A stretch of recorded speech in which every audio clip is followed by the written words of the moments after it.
ওর সাথে আমি সহবাস করি। নাউজুবিল্লাহ কয় না। ওনার তো জামাই আছে, তোমরা এমন কাজ করবা কেন? আমার ভালো লাগে ওর।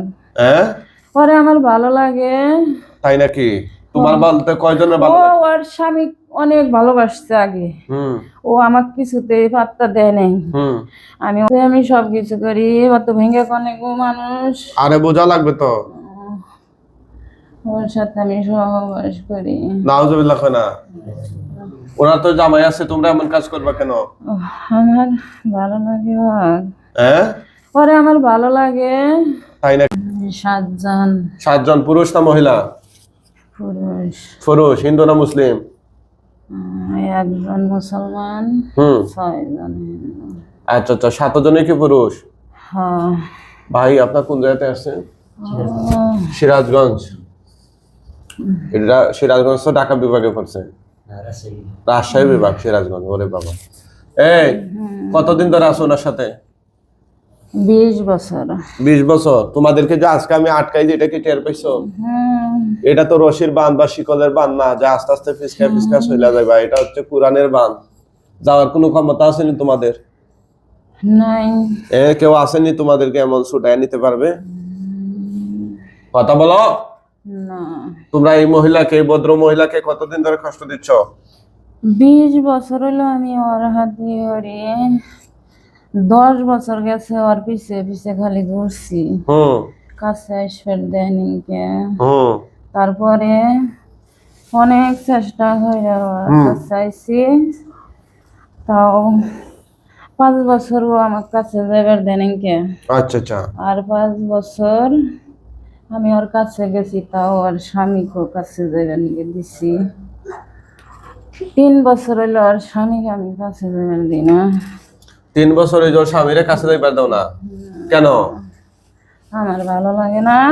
তোমার ভালো লাগে তো? তোমার ভালো লাগে তো কি হয়েছে? তার তো, উনার তো বিয়ে করাবো, তোমার ভালো লাগবে কেন? শয়তানের দল। তোমরা ওনার সাথে কি কি করছো? হ্যাঁ, ওর সাথে সবকিছুই করি। সবকিছু মানে? জোরে বলো। ওর শরীর ভালো থই না। আর ওর স্বামীর দিক ঘুরবার নিকে দিই না। আমি ওকে ওই দিক ঘুরে রাখি। কি কইরা রাখো? ওর স্বামীর দিক ঘুরবার দিই না। আর ওর মেয়ের হাতে তো আমি খেতে ধরি। ওর মেয়ের সাথে কি? ওর মেয়েকে আমি খেতে বিহরি। কিতাবে কি? ও যখন ওর স্বামীর এমবি যখন গড়ে, তখন আমি ওর মেয়ের সাথে খেতে করি, তখন ওই দিক ঘুরে যায়। তাই আমি ওরে নেই। কি করো? ওর সাথে আমি সবকিছু করি, অত ভেঙে কনে গো মানুষ। আরে বোঝা লাগবে তো। ওর সাথে আমি সহবাস করি। নাউজুবিল্লাহ কয় না। ওনার তো জামাই আছে, তোমরা এমন কাজ করবা কেন? আমার ভালো লাগে ওর। হ্যাঁ, ওরে আমার ভালো লাগে। তাই নাকি? তোমার বলতে কয়জনের ভালো লাগে? ওর স্বামী অনেক ভালোবাসছে আগে। ও আমাকে কিছুতেই পাত্তা দেয় নাই।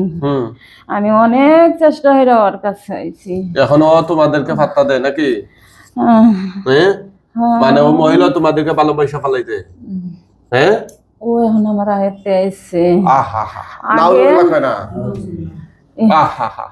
আর ওর স্বামী স্ত্রীর মধ্যে অনেক ভালোবাসা ছিল আগে। তারপরে এখন ভালোবাসবার দিই না। ভালোবাসবার দেও না? ও চেষ্টা করে মেলা, কিন্তু আমি দেই না। আচ্ছা। ও আর স্বামী ভালোবাসলে আমার ভালো লাগে না, এই জন্য আমি কাছে দিই না। আর ওর স্বামী যদি জোর হয়ে ওর কাছে আসতে চায়, ওর স্বামীরেও আমি অবশ্য করে রাখি। আর ওর শরীরের মধ্যে অনেক ব্যথা দেয়, মাথার মধ্যে ভালো লাগে না, হাতে জিনজি এগুলা দিয়ে আমি রাখি। এগুলা দিছ? ঠিক আছে ঠিক আছে। এখন এই যে কাজগুলা, অবৈধ কাজগুলা করো তোমরা 7 জনই করো না একজনই, না কয়জনে করো? একজন। একজন কেডা? মুসলমান। হ্যাঁ, আমি 3। তোর বয়স কত? আমার বয়স 300। 300 নি? তোর নাম কি? আমার নাম লিটন। নাউজুবিল্লাহ কয় না। তো তুই এগুলার গুরু নাকি? তোদেরকে কেউ পাঠাইছিল না নিজে আসছিলে? কেউ পাঠায় নাই। নিজে আসছিলে? কোন জায়গা থেকে? আমি আর ওই শেরপুর থেকে। শেরপুর? কি শেরপুর? বগুড়া শেরপুর আছে। আচ্ছা আচ্ছা আচ্ছা। কি করেন আপনি? আচ্ছা আচ্ছা। দেখেন, একজন আলেমের পরিবার, এই জালেম জিনগুলো থেকে আলেম পরিবারও রেহাই পাচ্ছে। কথা বুঝছেন? প্রবাসী ওকে আমি পাত্তা দিই না তো। ও তো আগে তো যখন আমি প্রথমই হচ্ছি, আগে তো ওর কাছে আসিনি কে, ফাঁকের থেকে আগে ও খালি অজ্ঞান হইরা হইরা ফালাইয়া দিছি। মেলা দিন এইভাবে থাকছি, ওর কাছে যাইবার নিকে চাইছি, মেলা যাইবার দেন। ওর স্বামীকে অনেক ভালোবাসে, যাইবার দেন কে। পরে আস্তে আস্তে ও যা যা ভালোবাসে আমি স্বপ্নের মাধ্যমে ওরা আমি তাই তাই করছি কইরা। পরে ও আস্তে আস্তে ওর মনটা আমি করছি, গালাইছি। এখনো আমারে ভালোবাসে। মানে মহিলা তোমাকে ভালোবাসে, তার স্বামীরে ভালোবাসে না? না। নাউজুবিল্লাহ কয় না?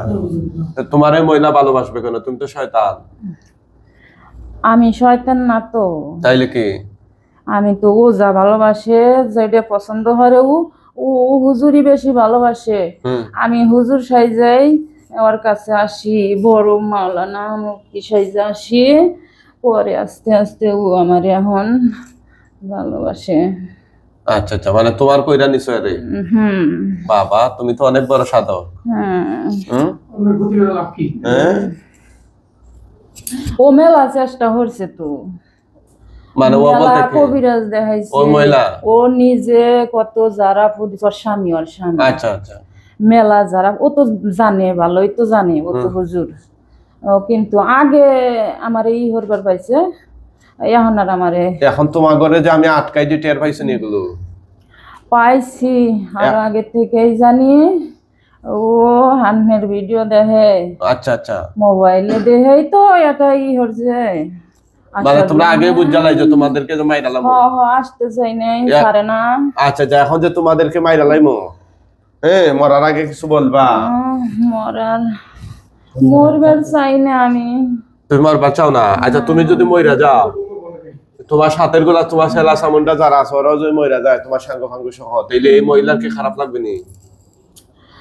ও আগে তো ভালোবাসে না একজনে, এখন গালে আমাকে লিটন, ও আমাকে ভালোবাসে এখন, অন্যগুলো না। তাই লিটনটা পারলে মহিলা কি কান্না করবে নি? খারাপ লাগবে নি তা? আমি জানি না। তুমি জানো না মহিলার কেমন লাগবে না লাগবে নাকি? ঠিক আছে, কি বলেন মুসলমান? ওদেরকে মাইরা ফেলামো না বাঁচাই রাখবো? এই শয়তান গুলারে যদি কোনো আকার আইনা দেওয়া যায় তো মানুষের সামনে, তাইলে তো এই হুজুর সাবাইয়া সাবাইয়া খাইয়া যেত না সবাই। হয়তো এমন কোন পদ্ধতি নাই যে পদ্ধতিতে শাস্তি দিত না। এদেরকে আসলে কঠিন শাস্তি দেওয়া দরকার। মেলা শাস্তি দিচ্ছে, কামানিং কে বোতলে তুলছে, বোতলা টোতলে এগুলা টাইম আছে নাকি? আমরা ডাইরেক্ট অপারেশন করে লাইমু। হ্যাঁ, ওই এদিকে। হ্যাঁ, এবারে ওটা সোজা বসেন, সোজা বসেন তো। এটা মুখোশটা লাগানো না, মুখোশটা লাগান তাহলে।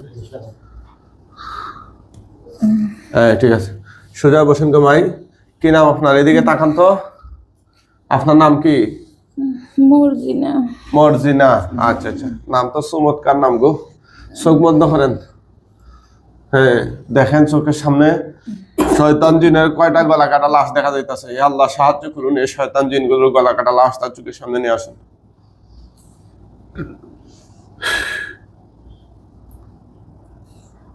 কয়টা? গয়না গয়না বলেন।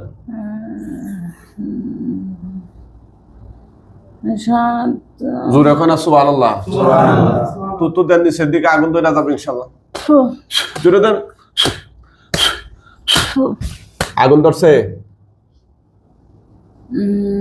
আগুন ধরছে নি? কম না বেশি? কম কম ধরছে। আরেকটু দেন, জোরে দেন, আরো জোরে। আগুন ধরছে? কম না বেশি? বেশি। সুবহানাল্লাহ কয় না? এখানের পরিচিত কেউ আছে আপনার? পড়তাছে যেগুলো দেখেন তো কারো চেহারা পরিচিত মনে হয়নি, হয় কি হয় নাকি? একজন একজন পরিচিত। কে সে? লিটন। লিটন। আচ্ছা আচ্ছা আচ্ছা, উনারে চিনেন? আমার পরিচিত মনে হয়, হুম, মনে হয় চিনি। মনে হয় চিনেন। আচ্ছা আচ্ছা আচ্ছা, তার নামও দেখি জানেন আপনি? পড়তেছে নিন, পুরা শেষ হয়ে গেলে বলবেন, পড়তেছে। তাকাবেন না। ওনারা আসছে সিরাজগঞ্জ থেকে, এটা রাজশাহী বিভাগের সিরাজগঞ্জ। বাংলাদেশের কে কোন জায়গা থেকে অথবা দেশের বাহিরে কে কোন দেশ থেকে আমাদের প্রোগ্রামগুলো, আমাদের ট্রিটমেন্টের এপিসোডগুলো দেখেন, আপনারা একটু কমেন্ট করে জানাবেন ইনশাআল্লাহ। শেষ। আপনাদের কাছে আমাদের কোরআনিক চিকিৎসা কেমন লাগে সেটাও জানাবেন। অনেকেই বলে যে হুজুর শুধু জিনদেরকে জবাই দেয়া দেয়। হ্যাঁ, হুজুর অনেক মানে কঠোর বা এভাবে, মানে জিন প্রেমী কিছু মানুষ আছে না, দেখবেন কুরবানি আসলে গরু জবাই করলে কিছু মানুষের প্রেম উতলে যায়। ওরা বলে যে গরুকে এত বেশি গরু জবাই দিতে হয় কেন? গরু জবাই না দেওয়া নিয়ত করে লাইলে হয় না, বা টাকা পয়সা সৎকার করে দিলে হয় না। এরকম কিছু পাবলিক আছে না, এরকম কিছু জিন পাবলিকও আছে, মানে জিন প্রেমী পাবলিক। ওরা বলে যে হুজুর শুধু শুধু জিনকে জবাই দেওয়াতে, হ্যাঁ এত সুন্দর করে দিনেরা কথা বললো, ওদেরকে একটু বাঁচানো যাইতো না? শুনেন ভাই, যারা এই জিনদের কবলে একবার পড়ছে ওরা জানে এই জিনগুলা কত মারাত্মক। না ধরা যায়, না ছোঁয়া যায়, না ওদেরকে মারা যায়, এমন একটা অবস্থা। হ্যাঁ, একটা পরিবার, শুধু মানুষ না, একটা পরিবার, গোটা পরিবার তছনছ করে দেয়, কথা বুঝছেন? সংসার নষ্ট করে দেয়, হ্যাঁ আওলা জলা করে দেয়। আর এগুলার ট্রিটমেন্ট তো আপনি সব জায়গায় পাবেনও না, অ্যাভেলেবল না, শুধু বন্ডামি আর বাটপারি। মনে করেন আপনার মাথা ফাটলো, রক্ত বের হচ্ছে মাথায়, এখন যদি ডাক্তারের কাছে যাওয়ার পরে পায়ে ব্যান্ডেজ করে দেয়, কেমন হবে? চিকিৎসা হবে নি? হ্যাঁ, জিনে ধরছে রুগীরে, তাবিজ জ্বলাইয়া দেয় 4-5টা, বলে যে একটা ভিজাইয়া খাইবা, একটা গলায় দিবা, একটা বালিশের নিচে রাখবা, একটা গাছে জ্বলাইবা, হ্যাঁ একটা ঘরের দরজায় জ্বলাইবা। এভাবে দেখেন ফার্স্টে মাথায় ব্যান্ডেজ করতেছে পায়ে, মানে রোগ হয়েছে একটা, চিকিৎসা করতেছে আরেকটা। তাবিজে ভাই জিন যায় না কখনোই। যদি তাবিজের কারণে জিন শরীরে না আসতে পারতো বা জিন চইলা যাইতো, তাহলে অনেক রুগীরা আসে, তাদের হাতে পায়ে পুরা শরীরে তাবিজ আর তাবিজ, মানে কবিরা যতবার যায় রুগী ততবার 2-4টা-5টা তাবিজ দেয়। আর প্রত্যেকটা তাবিজের অনুপাতে সিন্নি আছে, কি আছে?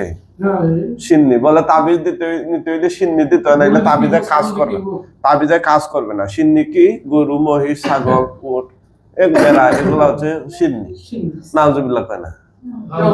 হ্যাঁ, বলে যে বড় তাবিজ হইলে বড় হাত দিয়া লাগবে, এরকম। এটা পাকিস্তানি খালি দিয়া লেখলে পাকিস্তানি পয়সা লাগবে, কথাটা বুঝছে? এই জন্য ভাই তাবিজ কবজে এই যে আপনার এই ধরনের চিকিৎসা দেখেন, আপনি সঠিক চিকিৎসা সব জায়গায় পাবেন না। আরেকটা বিষয় হচ্ছে এগুলো নিয়ে অনেক ধরনের পজিটিভ নেগেটিভ মন্তব্য আছে। এসব রোগী নিয়ে যদি এখন ডাক্তারের কাছে যায়, বলবে মানসিক সমস্যা, তাদের ব্রেইনের ইনজেকশন দিয়া দাও, হ্যাঁ বলে ঘুম পাড়াইয়া রাখবে 2-4 দিন, যে কয়েকদিন ঔষধ খাইয়া ঘুমাবে, ততক্ষণ স্বাভাবিক থাকবে। ঘুম থেকে উঠে আবার চোখ বড় বড় করে তাকাবে, মিস্টার হাবু তোমার বউকে নিয়ে আমরা চলে যাবো, এভাবে বলবে, কথা বুঝছেন? তাহলে এটা কি ব্রেইনের ঔষধে কাজ করবে? না ভাই, ব্রেইনের রোগীদের কিছু আলাদা বৈশিষ্ট্য আছে। আমার কত কষ্ট দিবেন? জিনদের রোগীদেরও আলাদা কিছু আমি জিন না, বৈশিষ্ট্য আছে। আমি মা ফাতেমা। তুমি মা ফাতেমা নেই, তোমারে তো আমরা জিন বলি নাই গো মাই, তুমি চুপ করে বসে থাকো। হ্যাঁ, ওগুলা কি পইরা গেছে না পড়তাছে? পইরা গেছে। আচ্ছা আচ্ছা, পইরা গেলে। এগুলা রোগ হচ্ছে টোটাল ভাই 2 ধরনের। কয় ধরনের? 2 ধরনের। একটা হচ্ছে আমাদের শারীরিক রোগ, যেটা শরীরের অসুস্থতা, আরেকটা হচ্ছে স্পিরিচুয়াল, হ্যাঁ রোগ, যেটা ডিজিজ। হ্যাঁ, তো যেটা আত্মার অসুস্থতা, হ্যাঁ শারীরিক অসুস্থতার আপনি ট্রিটমেন্ট হসপিটালে, মেডিকেলে বা ডাক্তারের চেম্বারে পাবেন। হ্যাঁ অবভিয়াসলি, এটা অস্বীকার করার মতো না, আমরা নিজেরাও চিকিৎসা নিই। কিন্তু আত্মার অসুস্থতা যেটা, সেটা আপনি মেডিকেলে পাবেন না। কারণ আমাদের মেডিকেলটা এমন ভাবে সাজানো হয়েছে যে ওনারা যেটা না দেখে এরকম বিষয় ওনারা অস্বীকার করেন। হ্যাঁ, বর্তমানে এমন অনেক বিষয় আছে যেটা আমরা দেখি না। মুসলমান হিসাবে যেমন 1 নম্বর আমরা আল্লাহকে দেখি না। হ্যাঁ, যদি আপনি যেটা না দেখি সেটা বিশ্বাস করি না বলেন, তাহলে তো আখেরাত পুরাটাই একটা মুসলমানের আপনার সিংহভাগ সবকিছুই আপনি অবিশ্বাস করে ফেলতে হবে। হ্যাঁ, আল্লাহ পাক 114টা সূরা কোরআনের মধ্যে নাজিল করেছে, এর মধ্যে একটা সূরা হচ্ছে সূরাতুল জিন। হ্যাঁ, এটা আমি তিলাওয়াত করলাম আয়াতগুলো, সূরা জিন। এছাড়া কোরআনের অসংখ্য আয়াতে জিন জাতি সম্পর্কে বলা হয়েছে। এই জাদু যেগুলো কুফরি কালামের মাধ্যমে চালান করা হয়, জাদু করা হয়, মানুষের ক্ষতি করা হয়, এগুলোর ব্যাপারে কোরআনে আয়াত আছে। সূরা বাকারা 102 নম্বর আয়াত খুলে দেখেন। আল্লাহ সুবহানাহু ওয়া তাআলা ইউআল্লিমুনা আন-নাসা আস-সিহরা মা উনজিলা আলা মালাকাইনি বিবাবিল হারুত ওয়া মারুত। আল্লাহ বলছেন যে ওই বেবিলন শহরে হারুত এবং মারুত দুইজন ফেরেশতা পাঠাইয়া মানুষকে জাদু সম্পর্কে অবগত করেছিলেন। হ্যাঁ, তৎকালীন সময়ে নবী সুলাইমান আলাইহিস সালাম যেগুলো বলতেন বা করতেন, ওনার নবী হিসাবে যে মুজিজা অলৌকিক বিষয়গুলো বলতেন, অনেক জাদুকর শয়তান ছিল, তারা বলতো এগুলা জাদুবিদ্যা। তো সাধারণ পাবলিক তো জাদু কোনগুলা, নবীর কথা কোনগুলো সেটা পার্থক্য করতে পারে না। সেটার জন্য পার্থক্য করতে পারে, সেজন্য তাদেরকে জাদুর সাথে একটু পরিচয় করে দেন। আপনি শুধু হালুয়া চিনেন কিন্তু পায়খানা জীবনে দেখেন নাই, তাহলে তো পায়খানা দেখলে মনে করবেন এটাও হালুয়া মনে করেন, তাই না? এই জন্য আসলে জাদুটাও তাদেরকে দেখাইয়া আবার আল্লাহ সাবধান করে দিচ্ছেন, ফালা তাকফুর, তোমরা কিন্তু কুফরি করতে পারবা না। হ্যাঁ, তৎকালীন সময়ে এই যে আপনার ফায়াতা আল্লামুনা মিনহুমা মা ইয়াফারকুনা বিহি বাইনাল মারই ওয়া যাওজি, এটা আপনাদের মধ্যে যেটা করা হয়েছে স্বামী স্ত্রীর মধ্যে বিচ্ছেদ করার জন্য, সেপারেশন করার জন্য, এভাবে জাদু বিদ্যা প্রচুর পরিমাণে প্রচলন ছিল। বর্তমানেও মানুষ যত আধুনিকতার দিকে এগিয়ে যাচ্ছে তত মানুষ বেশি বর্বরতার দিকে ঝুঁকছে, মানুষ জাদুবিদ্যার দিকে বেশি ঝুঁকছে। এই মানুষের এই যে স্পিরিচুয়াল যে আপনার অসুস্থতা আছে সেদিকে মানুষ খুব বেশি দাবিত হচ্ছে। হাসাদ, পদ্মজর, জাদু, সেহের, এগুলা অনেক মানুষ মানে ইয়া হচ্ছে। সেজন্য আমার পরামর্শ হচ্ছে আপনারা যারা মুসলমান আছেন, অবশ্যই আমাদেরকে কি করতে হবে, মাসনুন আমল যেগুলো আজকারুস সাবা ওয়াল মাসাহ, সকাল সন্ধ্যার জিকির, যে আমলগুলো আছে সেগুলো বেশি বেশি করতে হবে। এই জিন প্রতিরোধ ক্ষমতা গড়ে তুলতে হবে। আমরা শুধু আপনার খাদ্য অভ্যাস চেঞ্জ করে, মানে আপনার ফলমূল খাই, সবজি খাই, প্রোটিন জাতীয় খাবার খাই, আমরা শরীরে রোগ প্রতিরোধ ক্ষমতা করি, কিন্তু জিন প্রতিরোধ ক্ষমতা করতেছি না।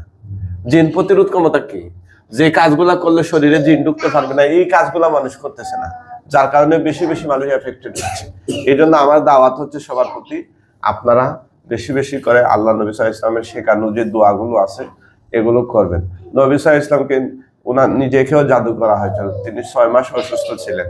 জিবরিল আলাইহিস সালাম সূরা ফালাক নাস নাযিল করলেন, এগুলা পরে ফু দিয়ে তারপরে হযরত জিবরিল আলাইহিস সালাম কূপ থেকে জাদুর বস্তু গুলা উঠালেন। 11টা সুই বিদ্ধ ছিল, সবগুলা সুই হযরত জিবরিল আলাইহিস সালাম খুললেন। নবী সাল্লাল্লাহু আলাইহি ওয়াসাল্লাম পর্যায়ক্রমে একটা সুই খোলার পরে ওনার একটা অঙ্গ স্বাভাবিক হলো। এভাবে 11টা সুই খোলার পরে উনি পুরাটাই সুস্থ হয়ে গেলেন। এটা হচ্ছে উম্মতের জন্য কিয়ামত পর্যন্ত শিক্ষা, যে আমাদের কেউ জাদু করা হবে এভাবে। কাফের মুশরিকদের কাজ হচ্ছে জাদু করা।